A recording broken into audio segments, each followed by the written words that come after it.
Alain Gagnon, professeur de sciences politiques à l'UQAM et directeur du Centre de recherche interdisciplinaire sur la diversité. Nation en quête de reconnaissance, regard croisé Québec-Catalogne est le fruit d'une collaboration importante, de longue haleine, entre le CRIDAC, d'une part, et d'autre part, l'Institut Ramon Llull de Barcelone. L'idée dans cet ouvrage-là, c'est d'inviter des historiens, des sociologues, des philosophes à débattre de la reconnaissance pour des nations qui se sentent un peu à l'étroit à l'intérieur de leur fédération et qui cherchent à mieux comprendre leur parcours historique et comment se projeter dans l'avenir. Donc, on a des textes qui portent, par exemple, sur le thème de l'autodétermination. Michel Seymour, un de nos collègues de l'Université de Montréal, se pose la question de l'autodétermination interne et externe et il essaie de voir comment le Québec pourrait avoir un meilleur avenir et pouvoir s'affranchir de certains héritages du passé, un héritage postcolonial.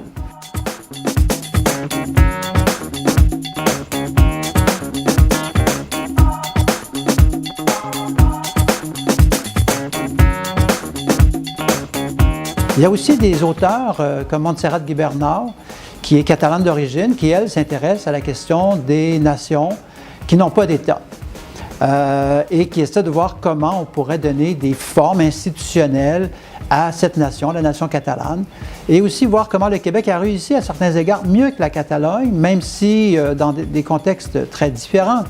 Parce que le Québec n'a pas vécu sous le franquisme, il a vécu quand même sous une période d'impérialisme anglais.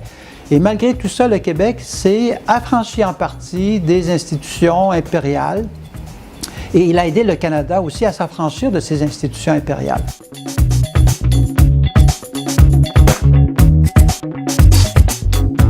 Nation en quête de reconnaissance, regard croisé Québec-Catalogne est le 9e ouvrage dans la collection Diversitage chez Peter Lang à Bruxelles.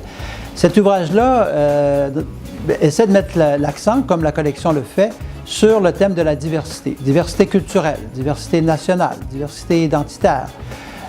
Et il essaie naturellement de nous placer de nous proposer des parcours historiques.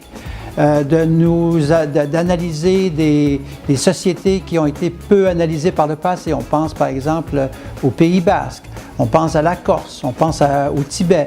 Donc il y a un espace là dans cette collection pour parler de la diversité, parler du pluralisme communautaire et identitaire.